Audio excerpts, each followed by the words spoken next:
পেতে চাই, এই দুনিয়ায় বসে আপনার আমল আমার আমল পরিবর্তন করতে হবে কিনা যদি বলে।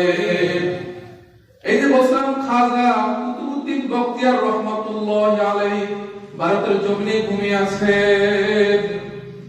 তিনি ছোটবেলায় এত বড় মা আল্লাহর ওলি ছিলেন। মা তাকে ছোটবেলায় হুজুর কাছে নিয়ে আসছে, বয়স মাত্র 7 বছর। কয় বছর? বলছে হুজুর আমার ছেলেটাকে হাফেজ বানাবো, আলেম বানাবো, মুহাদ্দিস বানাবো, আপনি আমার ছেলেটাকে একটু পড়াবেন। পর্দার শরীর দিয়ে গেছে। হুজুর সকালবেলা পড়া শুরু করছে মক্তবের মজলিসে, আউযু বিল্লাহি মিনাশ শাইতানির রাজীম। ছেলে বলে হুজুর আমি পারি, বিসমিল্লাহির রহমানির রহিম।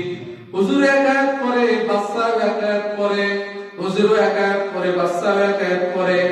পড়তে পড়তে পড়তে পড়তে 14 পারা ওই বাচ্চা দিলে কোরআন মুখস্থ। কয় পারা? ওই বাচ্চার মাকে খবর দিল, যাও তোমার মা আমার সাথে মশকারি করলো নাকি, মিথ্যা বললো কেন? সাথে সাথে খবর দিয়ে আনলো, বললো আপনার ছেলে তো 14 পারা কোরআন হাফেজ। কি বলছে? ছেলে কেবল পড়াই শেখে নাই, আমি কেবল আপনার কাছে নিয়ে আসলাম। তার জীবনের ভিতরে দেখবে খাজা কুতুবউদ্দিন বখতিয়ার রহমাতুল্লাহ আলাইহি তার ঘটনা কি বলেন? 14 পারা কোরআন আমি নিজে শুনেছি এই বাচ্চার মুখে। যারা বলেন না সুবহানাল্লাহ। বলতে হতে পারে এই বাচ্চা যখন আমার পেটে ছিল আমি 14 পারা কোরআন মুখস্থ করছিলাম। হয়তো আল্লাহ সুবহানাহু ওয়া তাআলা তার দিলে দিয়ে দিতে পারেন। মা যেরকম সন্তান সেরকম, মা যেরকম সন্তান সেরকম, সন্তান যেরকম মা থেকে আসবে। জোরে বলে ঠিক না বেঠিক? আমরা তো বিয়া করতে ছেলে মেয়ে নাতি বিয়া করাই, পুত্রবধূ সুন্দর কিনা, চুল লম্বা কিনা, গান গাইতে পারে কিনা, ইংরেজি পড়তে পারে কিনা, মাস্টার্স কমপ্লিট করছে কিনা, ঠিক না বেঠিক? জোরে বলে।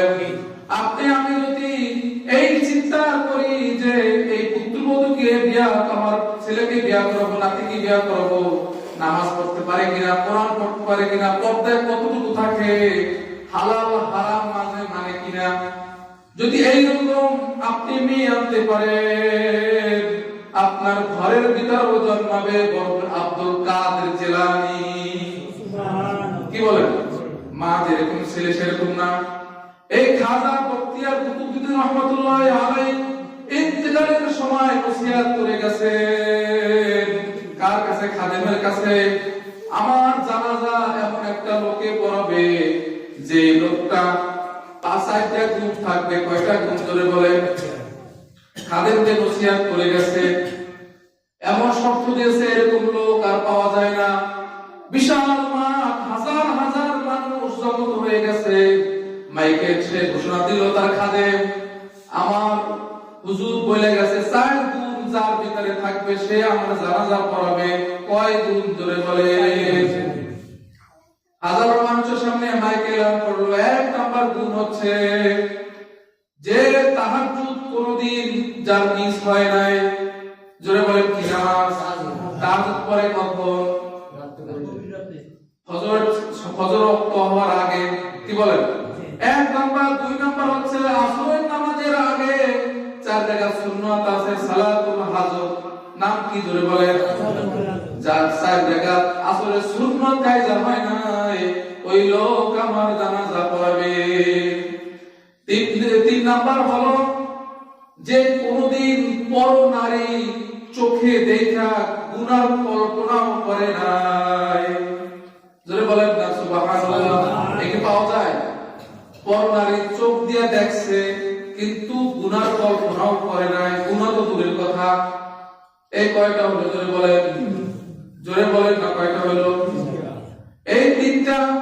আরেকটা হলো যে এমন মানুষ যদি দুনিয়ায় পাওয়া যায় যে ইশরাকের নামাজ, কিসের নামাজ? জোরে বলেন।